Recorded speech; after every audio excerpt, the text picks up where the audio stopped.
QR code number 2 is all about jobs. You know, the age-old argument, because we've talked about it in class, that people are resentful of immigration because they're coming over here and taking all our jobs. And that's exactly what happened in the 1940s, 50s, 60s, especially 50s and 60s, from white, especially working class people in England.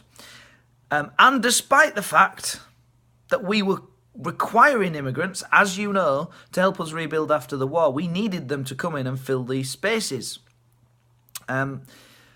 So, when they came over to find the jobs, these immigrants, what they ended up finding is they ended up doing jobs for which they were overqualified, because employers would rather employ a white person with the good qualifications than the black person. Although it must be noted that even though they were doing less skilled jobs, they were getting more money than they would have done if they'd have stayed back in their country. But nevertheless, there was discrimination there. If you've got somebody qualified as an accountant who comes across from Jamaica, people are going to employ the white accountant rather than the black accountant, so he might end up doing something like driving a bus or, doing deliveries.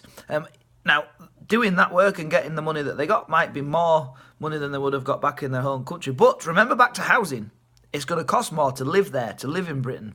So, there was discrimination in jobs. Furthermore, the immigrants were not really encouraged to try and get qualifications to get promotions, like black nurses in the NHS were discouraged from gaining extra qualifications. So that's interesting.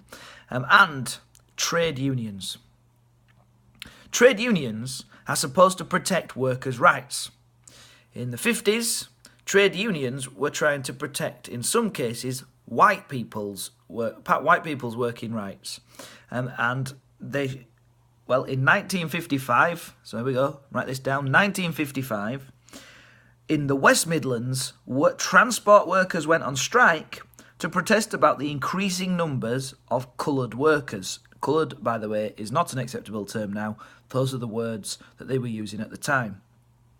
And actually, in the case of one section of the West Midlands, West Bromwich, there was actually only one Indian bus conductor. That was it. And they joined in that strike to try to prevent immigrants from being able to take the jobs. And that's what they thought.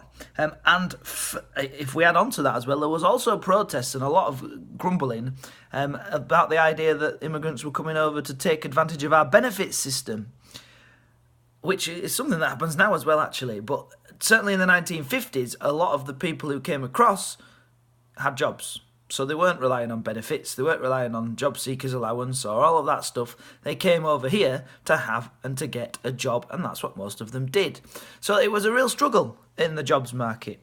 You could be overqualified for the job that you're doing because people don't consider you for the job that you're qualified to do.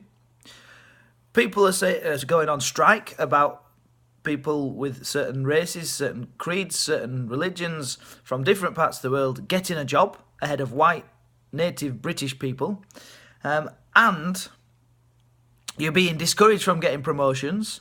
Remember the black nurses in the NHS, and you're being accused of coming over to take advantage of the benefits system that's available in our country, when that's really not going to be the case for most immigrants.